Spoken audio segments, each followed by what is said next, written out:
ಎಲ್ಲರಿಗೂ ನಮಸ್ಕಾರ. ಸರ್ಕಾರ ಬೆಂಗಳೂರು ನಗರ ಜಿಲ್ಲೆಯ ಆಯ್ದ 250 ಅಂಗನವಾಡಿ ಕೇಂದ್ರಗಳಲ್ಲಿ ಪ್ರಾಯೋಗಿಕವಾಗಿ LKG UKG ತರಗತಿಗಳನ್ನೇನೋ ಆರಂಭಿಸಿತು ನಿಜ.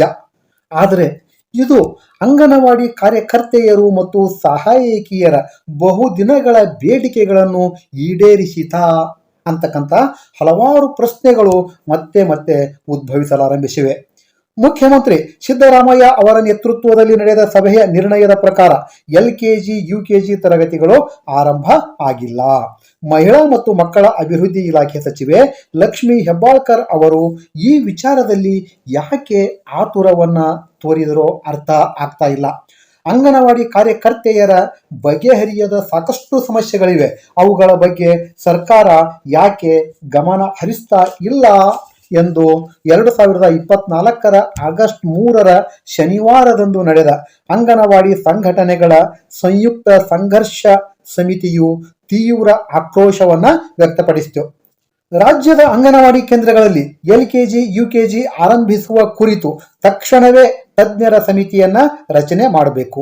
ಜೊತೆಗೆ 2011ರಿಂದ ನಿವೃತ್ತರಾದಂತಹ ಎಲ್ಲ ಅಂಗನವಾಡಿ ಕಾರ್ಯಕರ್ತೆಯರು ಮತ್ತು ಸಹಾಯಕಿಯರಿಗೆ ಗ್ರ್ಯಾಚ್ಯುಟಿಯನ್ನ ನೀಡಬೇಕು ಮತ್ತು ಅಂಗನವಾಡಿ ಕೇಂದ್ರಗಳಿಗೆ ಗುಣಮಟ್ಟದ ಆಹಾರ ಸಾಮಗ್ರಿಗಳನ್ನು ಪೂರೈಸಬೇಕು ಎಂದು ಸಮಾವೇಶದಲ್ಲಿ ಮಾತನಾಡಿದ ಪ್ರಮುಖರೆಲ್ಲರೂ ಹೇಳಿದರು.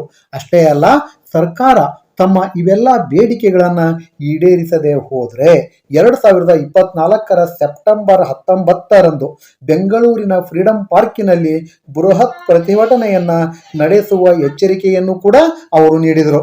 ಹೆಬ್ಬಾಳ್ಕರ್ ಅವರು ಸಹ ಇದೇ ನೀತಿನ ಅನುಸರಿಸಬೇಕದನ್ನ ಇತ್ತೀಚಿನ ದಿವಸಗಳಲ್ಲಿ ನಾವು ಕಾಣ್ಬೋದು. ದುರಾದೃಷ್ಟ ಏನು ಅಂದ್ರೆ, ಸಮಗ್ರ ಶಿಶು ಅಭಿವೃದ್ಧಿ ಯೋಜನೆ ಬಗೆಗೆ ಸಚಿವರಿಗೆ ಇನ್ನೂ ಅರ್ಥ ಆಗಿಲ್ಲ. ಅವ್ರಿಗೆ ಯಾವ ಕಡೆ ಹೋಗ್ತಾ ಇದೆ ಅನ್ನೋದು ಸಹ ಗೊತ್ತಿಲ್ಲ. ಯಾಕೆಂತಂದ್ರೆ ಒಂದು ತಿಳ್ಕೊಳ್ಬೇಕು, ನಾವು ಯಾಕಪ್ಪ ಇದ್ರ ಬಗ್ಗೆ ಈಗ ಅಥಾರಿಟೇಟಿವ್ ಮಾತಾಡ್ತೀವಿ ಅಂದ್ರೆ, ಸಂಘಟನೆಗಳು ಕಟ್ಟಿದಂಥವ್ರಿಗೆ ನಮಗೆ ನಮ್ಮದೇ ಆದಂಥ ಒಂದು ಅನುಭವ ಇದೆ. ಇವತ್ತು ಕೆಲವರು ಹೆಣ್ಮಕ್ಳು ಇತ್ತೀಚೆಗೆ ಬಂದಂಥವ್ರು ಸ್ವಲ್ಪ ಮಟ್ಟಿಗೆ ಕೈನಲ್ಲಿ ಏನೋ ಒಂದು 10,000 11,000 ನೋಡ್ತಾ ಇದ್ದೀವಿ. ನನ್ನಿಂದನೇ ನಡೆತು, ನನ್ನಿಂದನೇ ಆಯ್ತು. ಯಾರು ಕೋಳಿ ಕಥೆ ಕೇಳಿದ್ದೀರ? ಚಿನ್ನದ ಕೋಳಿ ಕಥೆ. ಇದು ಯಾರಿಂದ ಆಗಿದ್ದಲ್ಲ. ಈಗ ಗ್ರಾಚ್ಯುಟಿ ಆಕ್ಟ್ ಬಗ್ಗೆ ಗೊತ್ತಿಲ್ಲದಂತವ್ರು ಕಂಪ್ಲೀಟ್ ಏನ್ ಬೇಕಾದ್ರೆ ಹೇಳ್ಬೋದು. ಗ್ರಾಚ್ಯುಟಿ ಯಾವಾಗ ಆಯ್ತು? ಗ್ರಾಚ್ಯುಟಿ ಇಡೀ ದೇಶಕ್ಕೆ, ಬರೀ ಕರ್ನಾಟಕಕ್ಕಲ್ಲ, ಇಡೀ ದೇಶಕ್ಕೆ 25 ಏಪ್ರಿಲ್ 2022ರಲ್ಲಿ ಆಳುವ ಸರ್ಕಾರದ ಮಟ್ಟದಲ್ಲಿ ಇರ್ತಕ್ಕಂಥ ಇಲಾಖೆಯಲ್ಲಿ ಕೆಲಸ ಮಾಡತಕ್ಕಂಥ ದುಡಿತಕ್ಕಂಥ ವರ್ಗಕ್ಕೆ ಹಕ್ಕು ಕೊಡಿಸ್ತಕ್ಕಂಥ ವರ್ಗ ಇಬ್ಬರು ಸೇರಿದ್ದೇವೆ. ಒಂದು ವರ್ಗದ ನೀತಿಗಳು ಸರಿ ಇಲ್ಲ. ಆ ಸರ್ಕಾರದ ನೀತಿ ಒಳಗಡೆ ಏನ್ ಲೋಪದೋಷಗಳಿದೆ ಅದನ್ನ ಸರಿಪಡಿಸುವಂತ ನಿಟ್ಟಿಗೆ ನಾವು ಇವತ್ತು ಸೇರ್ಕೊಂಡಿರೋದು. ಇದರ ಉದ್ದೇಶ 49 ವರ್ಷಗಳಿಂದ ಹಲವಾರು ಸಂಘಟನೆಗಳನ್ನ ಕಟ್ಕೊಂಡು ನಾವು ಒಂದು ಸಂಘಟನೆ ಆರಂಭ, ಅದರಲ್ಲಿ ಕೌಲೊಡೆದು ಸಾಕಷ್ಟು ಇದ್ದೇವೆ. ಆದರೆ ಎಲ್ಲ ಗುರಿ ಒಂದೇ. ಎಲ್ಲರ ಬೇಡಿಕೆಗಳು ಕಾರ್ಯಕರ್ತೆಯರ ಮತ್ತು ಸಹಾಯಕಿಯರ ಕನಿಷ್ಠ ವೇತನವನ್ನ, ಅವರನ್ನ ಏನಿವತ್ತು ಸರ್ಕಾರಿ ನೌಕರನಾಗಿ ಮಾಡಬೇಕು ಅನ್ನೋದು ಒಂದು ಗುರಿಯಾಗಿ ಇಟ್ಕೊಂಡೇ ಅವತ್ತಿನಿಂದ ಹೋರಾಟ ಮಾಡ್ತಾ ಬರ್ತಾ ಇದೆ. ಇವತ್ತು ಬಹುಮುಖ್ಯವಾಗಿ ಆಡ್ತಕ್ಕಂಥ ಸರ್ಕಾರಗಳು ಹಿಂದೆ ಸಂಘಟನಾಕಾರರನ್ನ ಯಾವುದೇ ಒಂದು ಬದಲಾವಣೆ ಬರಬೇಕಂದ್ರೆ, ಯಾವುದೇ ಒಂದು ಇಲಾಖೆಗೆ ಹೊಸತನ್ನ ತರಬೇಕಂದ್ರೆ, ಹೊಸ ವಿಚಾರಗಳನ್ನ ತಗೊಂಡು ಬರ್ಬೇಕಂದ್ರೆ ಸಭೆಗಳನ್ನ ಮಾಡ್ತಾ ಇದ್ರು. ಈ ಸರ್ಕಾರದಲ್ಲಿ ಅದನ್ನ ಗಾಳಿ ತೂರಿದ್ದಾರೆ. ಅದನ್ನ ನಾವು ಇವತ್ತು ಹೇಳಬೇಕಾಗಿದೆ.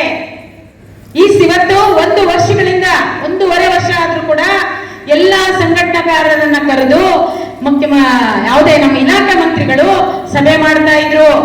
49 ವರ್ಷದಲ್ಲಿ ನಾವು ನೋಡ್ತಾ ಇದ್ವಿ. ಏನಿವತ್ತು ನಾವು ಸಂಘಟನೆಗಳನ್ನ ಕಟ್ಟಿಕೊಂಡು ಇವತ್ತು 30 ವರ್ಷಗಳಿಂದ ಹೋರಾಟ ಮಾಡ್ತಾ ಇದ್ದೀವಿ. ಯಾವುದೇ ಸರ್ಕಾರ ಬರಲಿ, ಬಿಜೆಪಿ ಆಗಿರ್ಬೋದು, ಕಾಂಗ್ರೆಸ್ ಆಗಿರ್ಬೋದು, ಯಾವುದೇ ಮಂತ್ರಿ ಬರಲಿ, ಫಸ್ಟ್ ಸಂಘಟನಾಕಾರನ ಕರೆದು ನಾವು ಒಂದು ಮನವಿಗಳನ್ನ ಕೊಟ್ರೆ ಆ ಮನವಿಯನ್ನ ಇಟ್ಟು ನಮ್ಮ ಜೊತೆ ಚರ್ಚೆ ಮಾಡ್ತಾ ಇದ್ರು. ಇವತ್ತು ಈ ಸರ್ಕಾರದೊಳಗಡೆ ಈಗಿರ್ತಕ್ಕಂಥ ಅಧಿಕಾರಿಗಳು ಒಂದೇ ಒಂದು ಸಭೆಯನ್ನ ಮಾಡದೆ ಏಕಾಏಕಿಯಾಗಿ ಹಲವಾರು ತೀರ್ಮಾನಗಳನ್ನ ತಗೊಂಡಿರೋದು ಸರಿಯಾದಲ್ಲ. ಸಂಘಟನಾ ಮಾಡ್ತಾ ಇದ್ದಾರೆ ಅನ್ನೋದು ಇವತ್ತು ನಾವು ಒಟ್ಟಾಗಿ ಸರ್ಕಾರಕ್ಕೆ ನಾವಿದ್ದೇವೆ, ನಮ್ಮನ್ನ ಇಗ್ನೋರ್ ಮಾಡಿದ್ರೆ ನಾವು ಬಿಡೋದಿಲ್ಲ, ನೀವು ಮಾಡ್ತಕ್ಕಂಥದ್ದು ಬಾಯಿ ಬಂದಂಗೆ ನಿಮ್ಮ ಕೆಲಸ ಮಾಡಕ್ ಬಿಟ್ರೆ ನಿಮ್ಮ ಮನಸ್ಸಿಗೆ ತಕ್ಕಂತೆ ಮಾಡ್ತಾ ಹೋದ್ರೆ ಅದನ್ನ ನಾವು ಖಂಡಿಸ್ತೀವಿ ಅಂತ ಹೇಳಿ ಇವತ್ತು ಸೇರಿದ್ದೀವಿ ಈ ಸಭೆನ. ಏನೇನ್ ಖಂಡಿಸ್ತಾ ಇದ್ದೇವೆ? ಗ್ರಾಚ್ಯುಟಿ ತೀರ್ಪು ಹೇಳಿದ್ರು ಕಾಮ್ರೇಡ್ ಅವರು, ಸುಪ್ರೀಂ ಕೋರ್ಟ್ ಅಲ್ಲಿ ತಗೊಂಡ್ ಬಂದ್ವಿ. ನಾನು ನೀನು ಅಂತ ಹೇಳೋದಲ್ಲ, ಯಾರಾದ್ರೂ ಒಬ್ರು ಅದಕ್ಕೆ ಹೋಗಲೇಬೇಕು ಮುಂದೆ. ಹಿಂದೆ KIT ತೀರ್ಪಿಗೆ ನಮ್ಮ AITUC ನಾವು ಕೋರ್ಟಿಗೆ ಹೋಯ್ತು, ಯಾರಾದ್ರೂ ಒಬ್ರು ಹೋಗ್ತಿರ್ತೀವಿ, ಯಾರೋ ಒಬ್ಬರಿಗೆ, ಎಲ್ಲರೂ ಇದ್ದೀವಿ, ಎಲ್ರಿಗೂ ಒಂದೇ ಪ್ಲಾನ್ ಬರೋದಿಲ್ಲ, ಒಬ್ಬೊಬ್ಬರಿಗೆ ಒಂದು ಆಲೋಚನೆಗಳು ಬರ್ತಾ ಇರ್ತವೆ. ಅಂದು ನಮ್ಮ MC ನರಸಿಂಹನ್ ಅವರು ಕೋರ್ಟ್ ಅಲ್ಲಿ ಹೋರಾಟ ಮಾಡಿದಾಗ KIT ತೀರ್ಪಲ್ಲಿ ನಮ್ಮನ್ನ ಕಾರ್ಯಕರ್ತರು ಮಾಡಬೇಕು, ನಮ್ಮನ್ನ ಪರ್ಮಿಟ್ ಮಾಡಿ ಕೆಲಸಗಾರರು ಅಂತ ಹೇಳಿ ತಂದ್ರು. ಅದನ್ನ ಇಟ್ಕೊಂಡು ಸುಪ್ರೀಂ ಕೋರ್ಟಿಗೆ ಹೋದ್ರು ಜಯೇಶ್ ಪಾಟೀಲ್ ಅವರು. ಆ ಒಂದು ಆಧಾರದಲ್ಲಿ ಇಟ್ಕೊಂಡು ಗುಜರಾತ್ ಅಲ್ಲಿ ಒಬ್ಬ ಕಾರ್ಯಕರ್ತೆ ಕೋರ್ಟಿಗೆ ಹೋದಾಗ ಅಲ್ಲಿ ನಾವು ನೌಕರರು ಇವರು ಅಂದ್ರೆ ಇಲ್ಲಿ ಕೂಡ ಈ KIT ತೀರ್ಪನ್ನು ಕೂಡ ಅಲ್ಲಿ ಇನ್ಕ್ಲೂಡ್ ಮಾಡಿದ್ದಾರೆ. ಇನ್ಕ್ಲೂಡ್ ಮಾಡಿ ಹೌದು ನೀವು ಸರ್ಕಾರಿ ನೌಕರರಂತೆ ವರ್ಕರ್ ಕೂಡ ನಿಮಗೆ ಗ್ರಾಚ್ಯುಟಿಗೆ ಅರ್ಹರಿದ್ದೀರಿ ಅಂತ ಒಂದು ಇವತ್ತಿನ ತೀರ್ಪುಗಳೆಲ್ಲ ವಿರುದ್ಧವಾಗಿ ಇದೆ ಜನಗಳ ಮಧ್ಯೆ. ಆದ್ರೆ ನಮಗೆ ತೀರ್ಪು ಕೊಟ್ಟಂತ ಮಹಾನುಭಾವನಿಗೆ ನಾವು ಥ್ಯಾಂಕ್ಸ್ ಹೇಳ್ಬೇಕಾಗತ್ತೆ, ಧನ್ಯವಾದಗಳನ್ನ ಹೇಳ್ಬೇಕು. ಯಾಕೆಂದ್ರೆ ನಮ್ಮ ಕಾರ್ಯವೈಖರಿಯನ್ನ ಇಟ್ಕೊಂಡು ತಗೊಂಡು ಬಂದಿದ್ದಾರೆ. ಅದನ್ನ ಇತರೆ ಸಂಘಟನೆ ನಾವು ಹೋರಾಡಿದ್ದು. ಎಸ್, ಯಾರಾದ್ರೂ ಒಬ್ರು ಒಂದನ್ನ ಇಟ್ಕೊಂಡು ಮುಂದೆ ಹೋಗಲೇಬೇಕು. ಹೋದಾಗ ಎಲ್ಲರೂ ಕೂಡ ಕೈ ಜೋಡಿಸಿರ್ತೇವೆ. ಹಾಗಾಗಿ ಈ ಎರಡು ತೀರ್ಮಾನಗಳು ಕೂಡ ಸಂಘಟನೆಗಳ ಹೋರಾಟದಿಂದ ಬಂದಿದೆ. ಅದರಲ್ಲೂ ಕೂಡ ನಾವು 2022ರಲ್ಲಿ ಇಂದ ಕೂಡ ತೀರ್ಪನ್ನ ಇಟ್ಕೊಂಡು ಏಪ್ರಿಲ್ ಅಲ್ಲಿ ಬಂತು. ಆ ತೀರ್ಪನ್ನ ಇಟ್ಕೊಂಡು ಸರ್ಕಾರ ಕೊಡ್ತಾ ಬಂದ್ವಿ. ಸುಪ್ರೀಂ ಕೋರ್ಟ್ ತೀರ್ಪು ಕೊಟ್ಟಿದೆ, ನೀವು ನಮಗೆ ಗ್ರಾಚ್ಯುಟಿಯನ್ನ ಕೊಡಿ ಅಂತ ಹೇಳಿ ಕೇಳ್ತಾ ಬಂದು 2023ರಲ್ಲೂ ಕೂಡ ನಾವು 22 ಇದರಲ್ಲಿ ಬೆಳಗಾವಿ ಅಧಿವೇಶನದಲ್ಲಿ ಚರ್ಚೆ ಮಾಡಿದ್ವಿ. ಮತ್ತೆ ನಿವೃತ್ತ ಕಾರ್ಯಕರ್ತರನ್ನೇ ಹೋರಾಟಕ್ಕೆ ಇಳಿಸಿ ಅವರನ್ನೇ ಹೋರಾಟ ಮಾಡಿದ್ವಿ. ಆ ಸರ್ಕಾರಕ್ಕೆ ನಿವೃತ್ತ ಎಷ್ಟಿದ್ದಾರೆ ಅಂತ ಗೊತ್ತಿಲ್ಲ, ನಿವೃತ್ತಿ ಆಗಿರ್ತಕ್ಕಂಥವ್ರು ಎಷ್ಟಿದ್ದಾರೆ ಅಂತ ನಮಗೆ ಲೆಕ್ಕ ಹೇಳಕ್ ಗೊತ್ತಿಲ್ಲ. ದಯವಿಟ್ಟು ವಿತ್ಡ್ರಾ ಮಾಡಿ, ಮುಂದಿನ ದಿನಗಳಲ್ಲಿ ನಾವು ಆ ಸಂಖ್ಯೆ ತಗೊಳ್ತೀವಿ. ಸರ್ಕಾರದ ಮುಂದೆ ಬಂದು ನಿಮ್ಗೆ ಏನು ಮಾಸಿಕ ಪಿಂಚಣಿ ಕೊಡಬೇಕು, ಗ್ರಾಚ್ಯುಟಿ ತೀರ್ಪನ್ನು ಕೊಡ್ಬೇಕಂತ ಕೇಳಿದಾಗ ಅಧಿಕಾರಿಗಳು ಹೇಳಿದಂತ ಮಾತು. ಹಾಗೆ ಈಗ ಇಲಾಖೆಗೆ ನಾವೇನ್ ಕೇಳ್ತಾ ಇದ್ದೇವೆ, ಗ್ರಾಚ್ಯುಟಿ ತೀರ್ಪನ್ನ ಏನ್ ಬಂದಿದೆ, ನೀವೇನ್ 21ರಿಂದ 23ರಿಂದ ಕೊಡುವಂತ ಹೇಳಿಲ್ಲ. ಗ್ರಾಚ್ಯುಟಿ ನಿಮ್ಗೆ ಅರ್ಹರು ಅಂತ ಹೇಳಿದ್ಮೇಲೆ 82ರಿಂದ ಕೊಡಬೇಕು ಅನ್ನೋದು ಅದ್ರೊಳಗಡೆ ಇದೆ.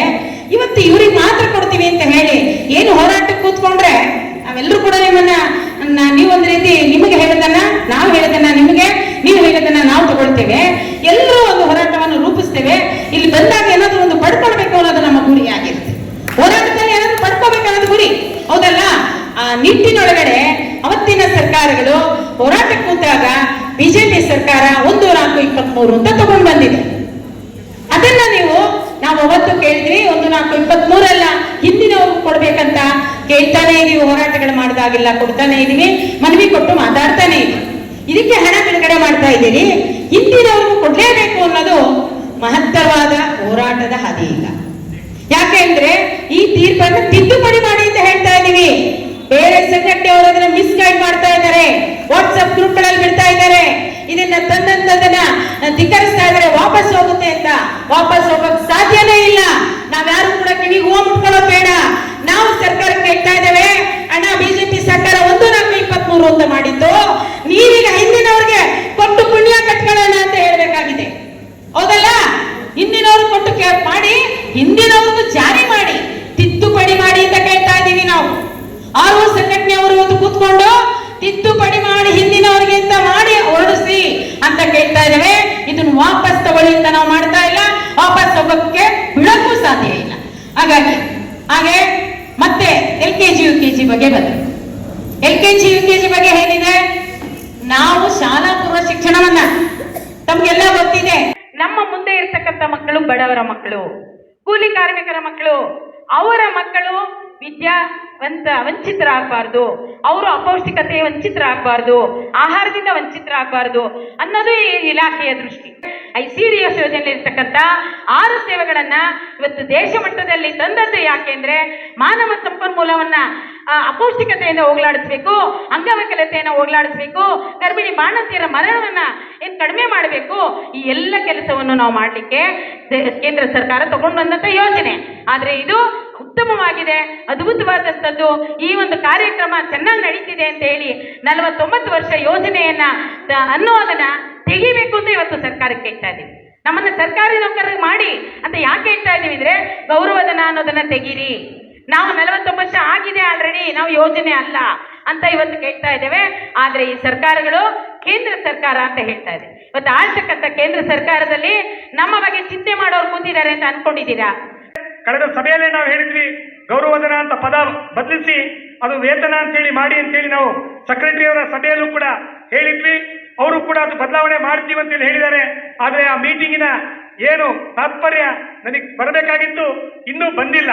ಆ ಒಂದು ಡಿಮ್ಯಾಂಡ್ಸ್ ಕೂಡ ನಾವು ಇಲ್ಲಿ ಒತ್ತು ಕೊಡ್ತೀವಿ ಅಂತಕ್ಕಂಥ ವಿಚಾರವನ್ನ ಇಟ್ಕೊಂಡು, ಇನ್ನ EAC ವ್ಯಾಪ್ತಿ ಕೂಡ ಇದೆ, ಅದು ಕೂತ್ಕೊಂಡು ಚರ್ಚೆ ಮಾಡ್ತಕ್ಕಂಥ ವಿಚಾರ. EAC ವ್ಯಾಪ್ತಿಗೆ ನಾವು ಬರ್ತೀವೋ ಇಲ್ವೋ ಅಂತಕ್ಕಂಥದ್ದು ಚರ್ಚೆ ಆಗಬೇಕು.